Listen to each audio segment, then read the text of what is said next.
Narco টেস্টে রাজি নন চিকিৎসককে ধর্ষণ করে খুনে অভিযুক্ত সঞ্জয় রায়, আর তাতেই সিবিআই এর আবেদন খারিজ করে দিল শিয়ালদা আদালত। পলিগ্রাফ টেস্টে রাজি হলেও নার্কো টেস্ট করাতে বেঁকে বসেন অভিযুক্ত সঞ্জয়। শুক্রবার সঞ্জয় রায় নার্কো টেস্ট করানোর জন্য সিবিআই আদালতে আবেদন করেছিল, কিন্তু বিচারকের সামনে নার্কো টেস্টের জন্য সম্মতি দেননি অভিযুক্ত, আর তাতেই সিবিআই এর আবেদন খারিজ হয়ে গিয়েছে। ইতিমধ্যেই ধর্ষণ খুনে অভিযুক্ত সঞ্জয় রায়ের পলিগ্রাফ টেস্ট হয়েছে, তাতে অবশ্য বাধা দেয়নি সঞ্জয়।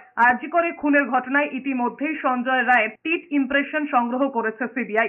নির্যাতিতার শরীরে কামড়ের চিহ্ন ছিল, তা সঞ্জয় কিনা তা দেখার জন্যই সঞ্জয়ের টিট ইমপ্রেশন টেস্ট করানো হয়। প্রেসিডেন্সি জেলে গিয়ে সঞ্জয় নমুনা সংগ্রহ করা হয়। সিবিআই সূত্রে খবর, পলিগ্রাফ টেস্টে সঞ্জয় রায় যে উত্তর দিয়েছিলেন তাতে বেশ কিছু অসঙ্গতি রয়েছে, সেজন্যই নার্কো টেস্ট করতে চাইছিলেন সিবিআই। পলিগ্রাফের মতো এক্ষেত্রেও অপরাধীর সম্মতি নিতে হয়, কিন্তু সঞ্জয় তাতে রাজি হননি।